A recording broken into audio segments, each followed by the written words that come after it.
Hello guys, welcome back to my channel edutainment and मैं हूं स्मिता सिंह, आपकी educator for code 55 human resource management and labour welfare and we are preparing for NTA UGC NET JRF 2022 and we are studying unit 5 industrial relations.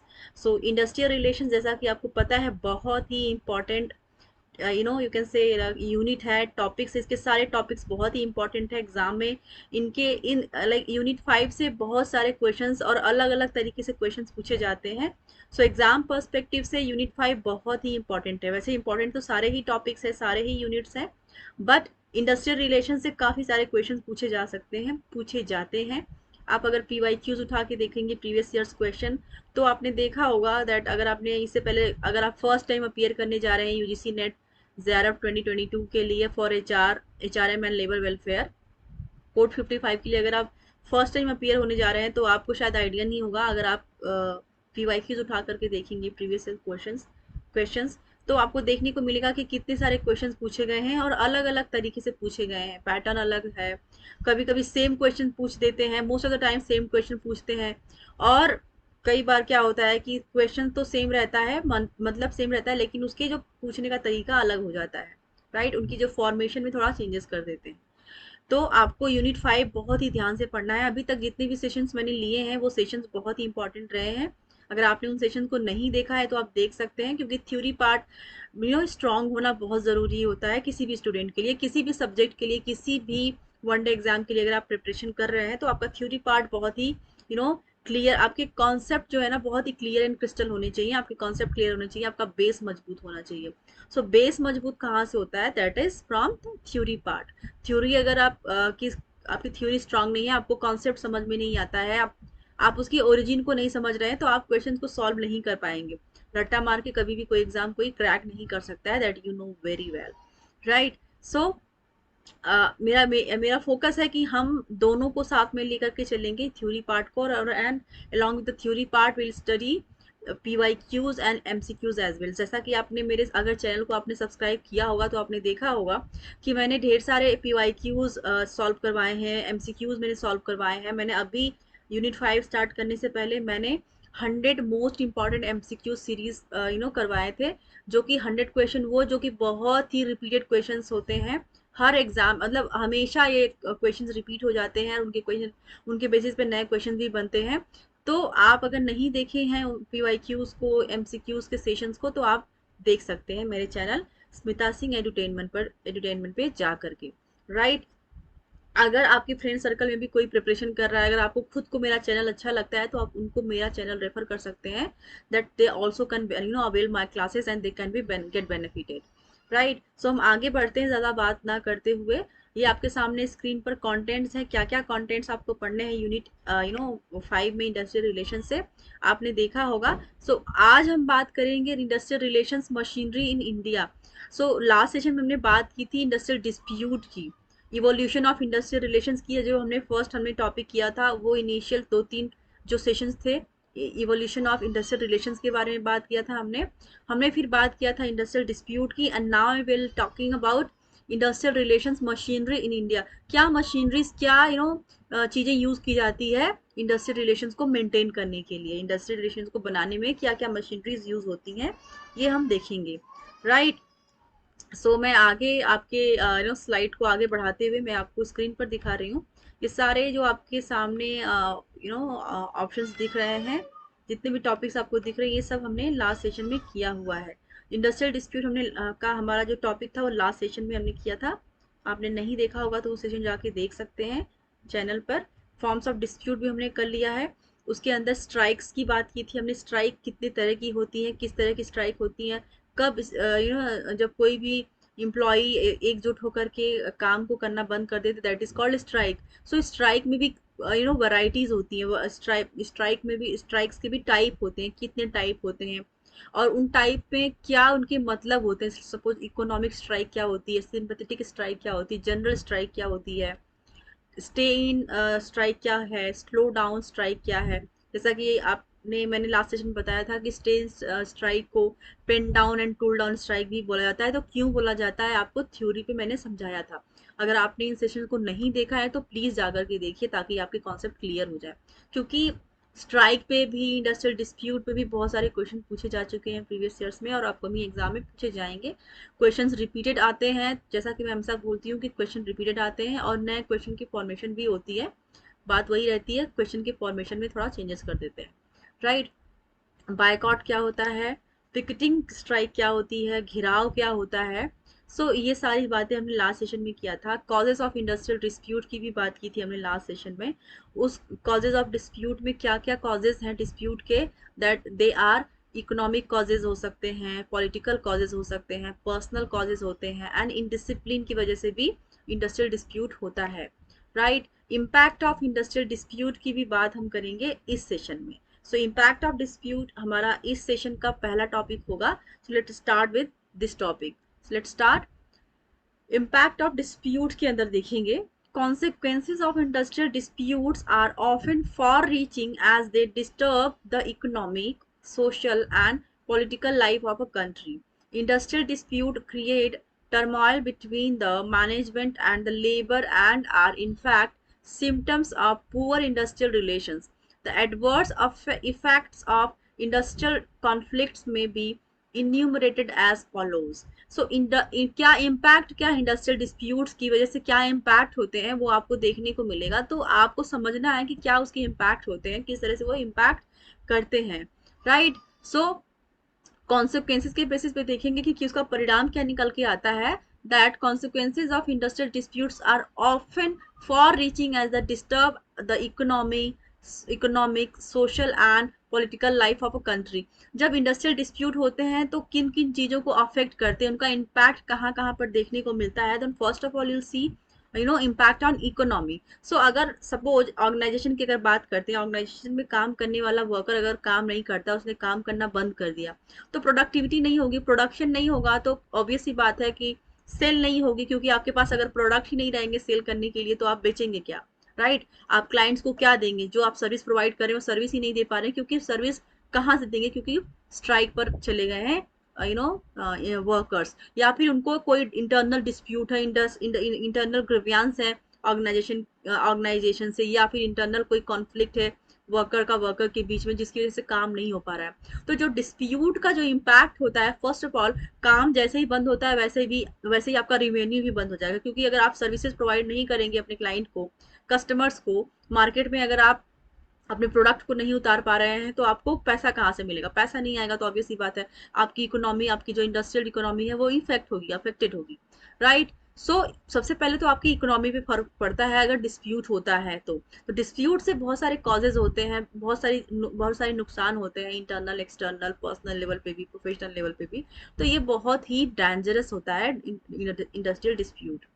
फिर देखेंगे social, जैसा कि मैंने बोला कि वो प्रोफेशनली इन द सेंस कि ऑर्गेनाइजेशन में अगर आप काम कर रहे हैं, अगर ऑर्गेनाइजेशन के पास पैसा नहीं तो आपको ऑर्गेनाइजेशन पैसा देगी कहाँ से। हो सकता है कि आपको आपको लिव विदाउट पे भेज दे, क्योंकि काम है नहीं ऑर्गेनाइजेशन में। इंडस्ट्रियल या तो रिसोर्सेज की कमी हो जा रही है, या तो किसी कॉन्फ्लिक्ट की वजह से प्रॉब्लम क्रिएट हो जा रही, तो उन वजह से क्या होता है कि फिर वो आपको पैसा नहीं देंगे, क्योंकि उनके पास, जब ऑर्गेनाइजेशन के पास खुद ही पैसा नहीं है, या फिर उस कंडीशन में ही नहीं है कि वो आपको दे पाए, पे कर पाए, जस्ट बिकॉज ऑफ डिस्प्यूट। क्योंकि डिस्प्यूट की वजह से जो हानि हुई है वो उसकी भरपाई कौन करेगा, ऑर्गेनाइजेशन तो भरपाई करता ही, लेकिन उसके साथ जो काम उनके ऑर्गेनाइजेशन के अंदर जो काम कर रहे होते हैं वो भी तो अफेक्टेड होंगे, उनको भी जो फैसिलिटीज मिलती आ रही है वो नहीं मिलेंगी, जो पैसा उनको मिलता आ रहा था, टाइमली उनको सैलरी मिलती थी, वो नहीं मिलेगी, या तो मिलेगी ही नहीं। तो ये भी चीजें होती हैं, ऐसा तो नहीं है कि कोई कंपनी आपको पैसा नहीं देगी कि अगर आपने काम किया है, बट सपोज अगर आप काम ही कंपनी ही बंद हो जाती है डिस्प्यूट की वजह से, किसी भी बड़े डिस्प्यूट की वजह से, या फिर छोटे डिस्प्यूट की वजह से कुछ टाइम की जो चीजें बंद हो गई हैं, तो फिर काम अगर आप करेंगे नहीं तो आपको पैसा मिलेगा कैसे। तो आपका जो प्रोफेशनली आप तो अफेक्टेड होते हैं, पर्सनली भी होते हैं, क्योंकि अगर आपके पास अर्निंग नहीं होगी तो आप अपनी फैमिली की नीड्स को कैसे पूरा करेंगे। तो आप फैमिली वाइज पर्सनली भी अफेक्टेड होते हैं और सोशली भी होते हैं, राइट। पॉलिटिकली भी, पॉलिटिक्स इन्वॉल्व हो जाती है, तो वो भी लाइफ एक तरह से कहते हैं कि अफेक्टेड होती है in the country, right. Industrial dispute create turmoil between the management and the labour and are. जैसा कि मैंने बताया कि जब डिस्प्यूट होता है ऑर्गेनाइजेशन के अंदर, तो टर्मोइल होता है, एक तरह से अफड़ा तफड़ी, एक तरफ से ना चीजें खराब होने लगती है ऑटोमेटिकली ऑर्गेनाइजेशन के अंदर, एम्प्लॉयर एंड एम्प्लॉइज के बीच में। Symptoms of poor industrial relations, the adverse of effect of industrial conflict में बी इन्यूमरेटेड एज फॉलोस। उनको किस तरह से इलेबोरेट किया गया है वो आपको देखने को मिलेगा अदर जो आप इसके अंदर जो सब टॉपिक आप पढ़ेंगे। सो उनको लाइक जब इम्पैक्ट क्या इंडस्ट्रियल डिस्प्यूट के आपको इन फॉर्म्स में देखने को मिलेगा। The forms are disturbance of industrial peace, किस तरह से इंडस्ट्रियल पीस डिस्टर्ब हो जाती है। जैसे डिस्प्यूट अराइज होता है ऑर्गेनाइजेशन के अंदर तो क्या होता है कि ऑटोमेटिकली जब टर्मोइल होगा बीच लाइक एम्प्लॉयर एंड एम्प्लॉइज के बीच में, जब किसी तरह का डिसएग्रीमेंट होगा, लॉजर हेड होगा between the employer and employees, so उसमें क्या होता है कि डिस्टर्ब हो जाती है पीस, इंडस्ट्रियल पीस डिस्टर्ब होती है। तो किस सेंस में होती है, किस तरह से होती है हम देखेंगे। Tense industrial relations resulting in disputes lead to a fall in the normal tempo of work in the factory. Plant capacity utilization falls below the optimum level. Costs go up, absenteeism and labor turnover increase. Industrial discipline break down and production suffers both quantitative as well as qualitatively.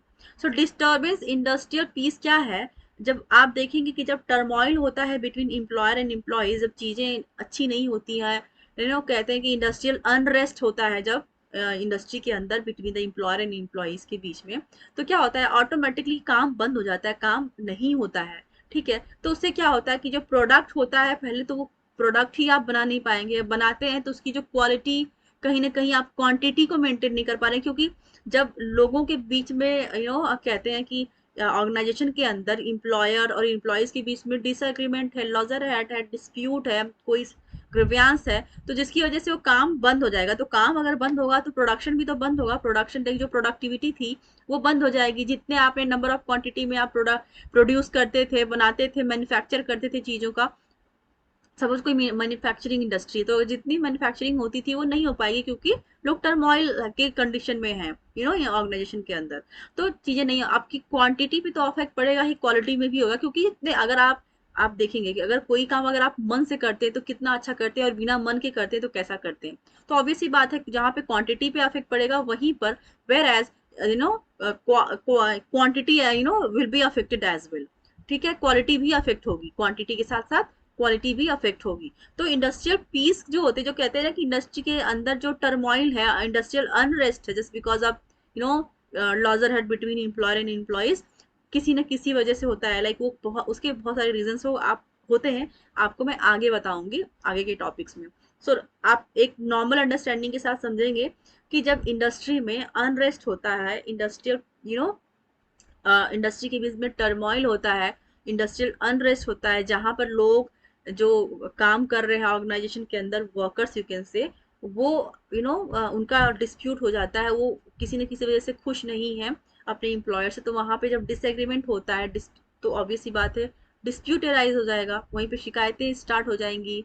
वहां पर फिर क्या होगा कि employees जो है, जो workers काम कर रहे हैं, वो छोड़ करके जाने लगेंगे काम को, एब्सेंट होने लगेंगे यार, तो या तो अगर छोड़ नहीं रहे जॉब को तो एब्सेंट होने लगते हैं, काम काम पे जाना बंद कर देते हैं, कम जाते हैं, जाते भी हैं तो, या तो वो काम को छोड़ के जाने लगते हैं। तो उससे क्या होता है कि ऑब्वियस सी बात है जब इम्प्लॉयज सपोज 100 नंबर 100 लोग काम कर रहे हैं किसी भी ऑर्गेनाइजेशन के अंदर, और उनको वो 100 लोग अगर 500 500 का प्रोडक्शन करें, नंबर ऑफ पीसेस 500 प्रोड्यूस कर रहे हैं, वहीं पर अगर इंडस्ट्रियल अनरेस्ट की वजह से या फिर इंडस्ट्रियल किसी डिस्प्यूट की वजह से वो काम पे नहीं आ रहे हैं, एब्सेंट हो जा रहे हैं, या फिर वो छोड़ के चले जा रहे हैं काम को, कुछ लोग छोड़ के जाने लगते हैं, तो अभी सी बात है जब लोग कम होंगे तो उतनी प्रोडक्शन तो कर नहीं पाएंगे। जहाँ पे 500 पीसेज आप प्रोड्यूस कर रहे हैं वहां पे आप 200-300 करेंगे, तो ऑटोमेटिकली आपकी जो क्वांटिटी है वो तो कंप्लीट कम हो गई ऑटोमेटिकली। फिर आपका जो, क्योंकि जब इंडस्ट्रियल अनरेस्ट है तो लोग बिना मन के फिर काम करते हैं, क्योंकि कुछ लोग चले गए, कुछ हैं, कुछ बिना मर्जी के काम कर रहे हैं, कुछ मजबूरी में काम कर रहे हैं, तो क्या होता है क्वालिटी भी अफेक्ट होती है। तो इस तरह से इंडस्ट्रियल पीस भी अफेक्ट होती है just because of industrial dispute. दूसरा देखेंगे रेसिस्टेंस, रेसिस्टेंस टू चेंज। इसका क्या मतलब हम समझेंगे कि रेसिस्टेंस का मतलब कि एक तरह से रोक होता है ना, रेसिस्टेंस का मतलब रोकना, टू चेंज मतलब बदलाव में कहीं ना कहीं ऑर्गेनाइजेशन चाहती है कि हम वो बदलाव ही नहीं करना चाहती है। सपोज टाइम के by the time period you should be change, like you can से लाइक एक एक प्रोवर्ब है कि change is the rule of nature, बदलाव ही प्रकृति का नियम है। लेकिन क्या होता है, कुछ ऑर्गेनाइजेशन में ऐसा होता है कि वो बाय द टाइम पीरियड वो काफी टाइम से यू कैन से कि वो एक ही टेक्निक को, एक ही प्रोसेस को फॉलो करते आ रहे हैं, स्टेरियोटाइप के हो गए हैं वो, राइट, कि ठीक है ये जैसे चलता आ रहा है चलने दो। लेकिन अगर टेक्नोलॉजी, नई नई टेक्नोलॉजीज आ रही है, अगर नई टेक्नोलॉजी को अगर आप यूज करके जो प्रोडक्शन आप सपोज नंबर ऑफ पीसेस की बात करें, अगर आपने 100 किया या फिर 1000 कर रहे हैं या फिर 1 लाख का प्रोडक्शन कर रहे हैं, अगर आप थोड़े से चेंजेस कर लें तो आप उसको डबल कर सकते हैं उस प्रोडक्शन को। तो क्यों नहीं कर रहे हैं वो चेंजेस? तो कभी कभी क्या होता है, ऑर्गेनाइजेशन चेंज भी नहीं करना चाहते, उनको लगता है कि ठीक है जैसा चल चल रहा है चलता आ रहा है, चलने देते हैं इसको, ठीक है। तो रेसिस्टेंस टू चेंज जहाँ पे होता है वो भी एक इंडस्ट्रियल डिस्प्यूट क्रिएट करता है। तो देखेंगे किस तरह से वो इंडस्ट्रियल डिस्प्यूट क्रिएट करता है, resistance to change. To be successful in business, innovations are a must. So innovations बहुत जरूरी है सक्सेसफुल होने के लिए, क्योंकि आप देख रहे हैं कि आज के एरा में, आज की डेट भर में कितना कंपटीशन हो गया है, कितना लोग एक दूसरे को पीछे छोड़ने की होड़ में लगे हुए हैं। तो वहां पे जब इनोवेशन जरूरी है, ऐसा नहीं कि आप एक चीज को फॉलो करते आ रहे हैं काफी टाइम से तो उसी को फॉलो करते रहे, नहीं, आप इनोवेट करिए, चीजों को बदलने की कोशिश करिए और नए नए इन्वेंशन करने की कोशिश करिए, ताकि आप और बेटर कर सके, मार्केट में आप टॉप पे रह सकें। Innovations involve changes which can be introduced with the cooperation of the employees only. In an environment of poor industrial relations, employees lost faith in the management. Just a second.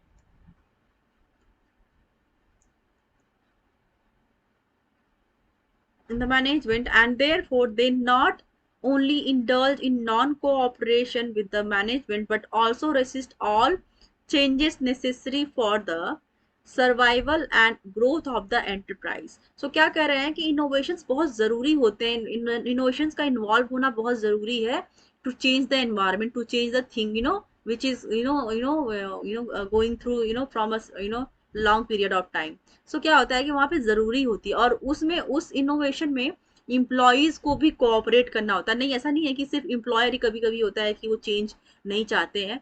अगर employer सबको change करके भी लेके आते हैं, innovations करते भी हैं इनोवेशंस, तो वहां पे क्या होता है, कुछ इम्प्लॉयज होते हैं या फिर इम्प्लॉयज होते हैं कि वो चाहते हैं कि नहीं ठीक है, जो मशीनरीज पहले से चलती आ रही है क्योंकि हमें यही मशीनरीज ऑपरेट करने आता है, तो आप और टेक्नोलॉजी मत लेके आइए और आप कोई चेंजेस मत करिए। ये भी गलत है, क्योंकि नई टेक्नोलॉजी आएगी, नई मशीनरीज आएगी तो आपको उसके लिए भी तो ट्रेन किया जाएगा, उसके लिए आपको ट्रेनिंग दी जाएगी। तो आप क्यों भाग रहे हैं, आप क्यों डर रहे हैं? नहीं, ऐसा नहीं होना चाहिए। सो इम्प्लॉयज एंड एम्प्लॉयर दोनों को ओपन होना चाहिए चेंज के लिए। अगर चेंजेस आ रही हैं और उस चेंजेस की वजह से मार्केट में आप अच्छा कर सकते हैं, तो why not you are changing yourself. So changes जरूरी है, चाहे वो एम्प्लॉयर की बात करें या फिर एम्प्लॉयज की बात करें, तो दोनों को अडेप्टिव होना चाहिए, अडेप्टिव होना चाहिए, अडॉप्टिव होना चाहिए, you can say.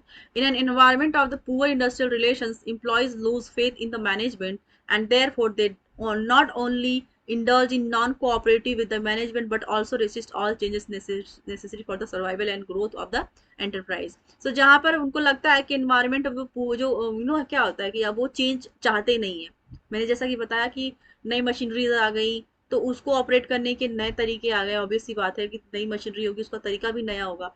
तो कुछ इंप्लॉयज क्या सोचेंगे कि नहीं, चेंज नहीं होना चाहिए, जो पहली वाली मशीनरी थी हम चलाने जानते हैं उसको, वही होना चाहिए, चेंजेस नहीं होना चाहिए। तो जब वो रेसिस्ट करने लगते हैं तो क्या होता है, फिर डिस्प्यूट क्रिएट हो जाता है। उससे क्या होता है कि फिर इंप्लॉयज का एम्प्लॉयर के प्रति उनका जो निष्ठा है वो कम होने लगती है, क्योंकि उनको लगता है कहीं ना कहीं कि नहीं ये जबरदस्ती कर रहे हैं हमारे साथ, जानबूझ कर के चेंजेस कर रहे हैं।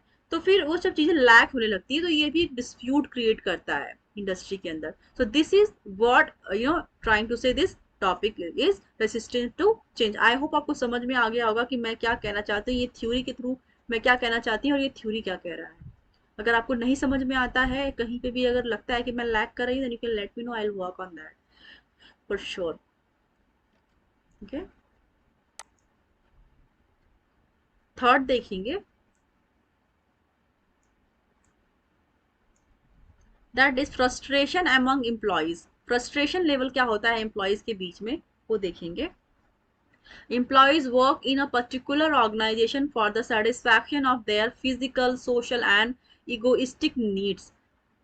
In an environment with uncomfortable industrial relations, they find it difficult to satisfy their needs, particularly social and psychological needs. This obviously leads to frustration and alienation among them. So क्या होता है, कई बार क्या होता है कि इम्प्लॉयज जो है ना अपने एम्प्लॉयर से खुश नहीं होते हैं। कहीं ना कहीं उनको ये लगता है कि जितना हम काम कर रहे हैं, जितना हम एफर्ट लगाते हैं, जो हमारी कैपेसिटी है, जो हमारी एफिशिएंसी है काम को करने की, उससे उसके कंपैरिजन में हमें सैलरी नहीं प्रोवाइड की जाती है। तो फिर क्या होता है कि वो अनकंफर्टेबल होते हैं उसी काम को करने के लिए, क्योंकि उनकी नीड कहीं ना कहीं ज्यादा है और उनको दिया कम जा रहा है। तो एज पर दैट वो साइकोलॉजिकली, क्योंकि वो मन से खुश नहीं होते, साइकोलॉजिकली खुश नहीं होते, सोशली खुश नहीं होते, क्योंकि अगर उनको लगता है कि हम इतना एफिशिएंट है, हमें कम मिल रहा है, तो उससे इसलिए अपने आप को मेंटेन नहीं कर पा रहे हैं, इकोनॉमिकली वो अपने आप को मेंटेन नहीं कर पा रहे, तो उससे क्या होता है, दैट लीड्स टू फ्रस्ट्रेशन। ठीक है, तो उसमें क्या होता है कि जब इम्प्लॉय को ऐसा लगने लगे कि जो वो काम कर रहा है, जितना वो एफिशिएंट है, उसके बदले में उसको आउटपुट नहीं मिल रहा है, उसको उतनी सैलरी नहीं मिल रही है, तो दैट लीड्स टू फ्रस्ट्रेशन। उनको फ्रस्ट्रेशन होने लगती है, कहीं ना कहीं वो अपने जॉब से सेटिस्फाइड नहीं है, डिससेटिस्फाइड है, that leads to frustration. This is also the reason of frustration among employees. Fourth देखेंगे, intensification of social tension. Frustration among employees leads to a reduction in their cordiality towards management, and this creates social tension in the industry, which has far reaching consequences not only for the affecting organization but also for the whole nation. So जो intensification of social tension है, मतलब socially जब आप tension create करते हैं, like किस तरह से करते हैं, जब लगता है कि एम्प्लॉयज को जितना वो कर रहे हैं, जितना वो एफिशिएंट है, उनको उतनी सैलरी नहीं मिल रही, उनको उतना वेज नहीं मिल रहा है, जो उनको आउटपुट मिलना चाहिए ऑर्गेनाइजेशन के थ्रू, उनका वो नहीं मिल रहा है, तो वो ऑटोमेटिकली फ्रस्ट्रेट होने लगते हैं, अपने जॉब से कहीं ना कहीं डिससेटिस्फाइड है, सेटिस्फाइड नहीं है। तो जो उनका जो फ्रस्ट्रेशन होता है किसी न किसी फॉर्म में देखना है, फिर क्या करते हैं वो कि विद इन द ऑर्गेनाइजेशन वो कोऑर्डिनेट नहीं करते, कहीं ना कहीं वो कोऑपरेशन नहीं होता है उनका, चीजें वो ठीक से नहीं करते हैं या फिर करना नहीं चाहते, तो उससे क्या होता है कि जो इंडस्ट्री के अंदर होता है काम, जहाँ पे वो कर रहे हो, तो वहाँ पे एक टेंशन वाला माहौल क्रिएट हो जाता है, जिससे कि वो सोशली तो इफेक्ट होते ही हैं, सोशली वो खुद भी अफेक्ट होते हैं, ऑर्गेनाइजेशन भी अफेक्ट होता है, एंड होल नेशन उसकी वजह से अफेक्ट होता है। अगर इंडस्ट्री, कोई भी इंडस्ट्री में जो है, जो अच्छे चलती आ रही है, लेकिन अचानक से उसकी उसकी जो डिटेरिएट होने लगा उसकी प्रोडक्शन, कहीं ना कहीं जब इम्प्लॉयज अच्छा काम करते हैं, तो इम्प्लॉयज के अच्छे काम करने की बदौलत ही ऑर्गेनाइजेशन आगे बढ़ता है। अगर पीछे से वर्कर्स ही अच्छा काम नहीं करेंगे, तो जो कहते हैं कि आउटपुट अच्छा निकल के आ रहा था इंडस्ट्री का, वो नहीं निकल के आएगा।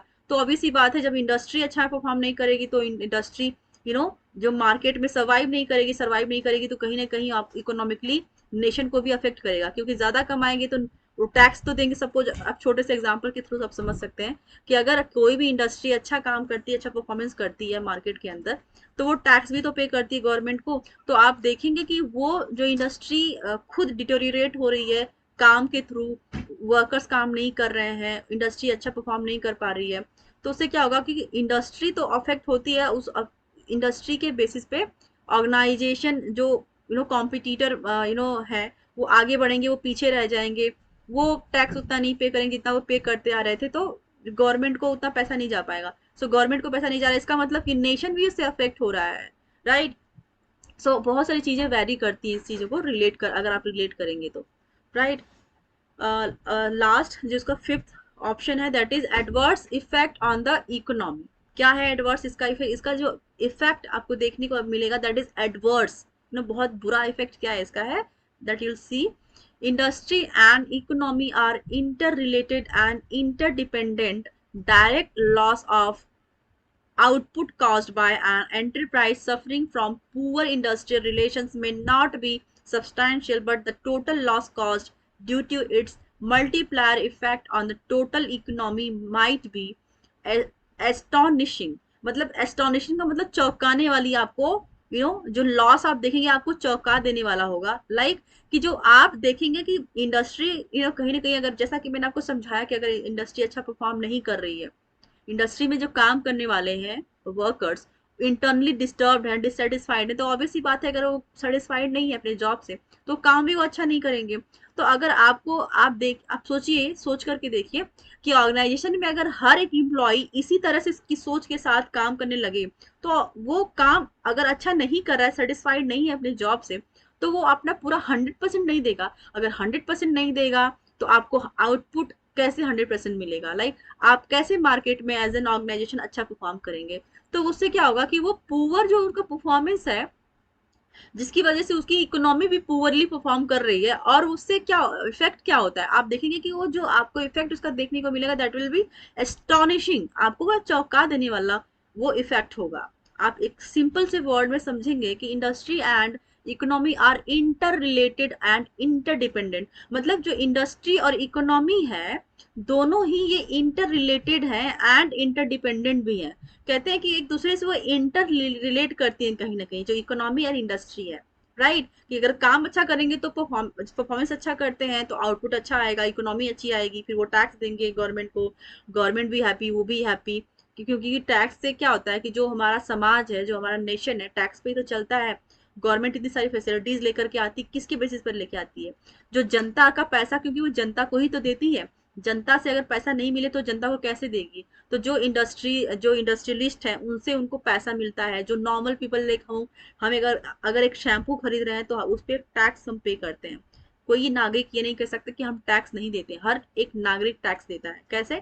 हम कोई प्रोडक्ट खरीदने जा रहे हैं तो उस पर हमें जीएसटी, जीएसटी भी हम पे करते हैं, क्योंकि उस प्रोडक्ट पे जीएसटी लगा हुआ है, राइट। टैक्स ले रही है वो सरकार उस प्रोडक्ट पे, तो उस क्योंकि जब प्रोडक्शन हुआ, सपोज कोई शैम्पू खरीदने गए, शैम्पू अगर 1 रुपए का पैकेट अगर आपने लिया तो 75 पैसे की उसकी कॉस्टिंग है, तो 25 पैसे सरकार को देने के लिए उस इंडस्ट्री ने उस पर पैसा लगाया है कि 25 पैसे ये मैं इसमें ऐड कर रहा हूँ। 75 पैसे तो मुझे आएंगे, लेकिन 25 पैसे जाएंगे ये गवर्नमेंट को, क्योंकि हमें टैक्स देना है। तो वो टैक्स का पैसा इंडस्ट्री थोड़ी देता है, इंडस्ट्री तो कस्टमर से ही लेके देती है ना। तो उस तरह से आप कह सकते हैं कि अगर इंडस्ट्री अच्छा परफॉर्म नहीं करेगी, इंडस्ट्री टैक्स नहीं पे करेगी, तो फिर नेशन को कहाँ से पैसा मिलेगा? और फिर नेशन वालों को पैसा क्या कहाँ से देंगे? किस तरह से वो आपको अच्छी सर्विसेज प्रोवाइड करेंगे? सो इस तरह से आपको देखने को मिलेगा कि इतनी बुरी तरह से इंडस्ट्री अफेक्टेड होती है इस चीज से, राइट। सो आई होप आपको ये टॉपिक समझ में आया होगा। This was the last topic of this session. I hope आपको समझ में आया होगा, and thank you so much for watching me, thank you very much. Next session में मैं आपको अगला टॉपिक करवाऊंगी, that is industrial relations machinery in India. इसकी बात हम करेंगे नेक्स्ट सेशन में। तब तक के लिए आप मेरे साथ जुड़े रहिए, मेरे साथ बने रहिए।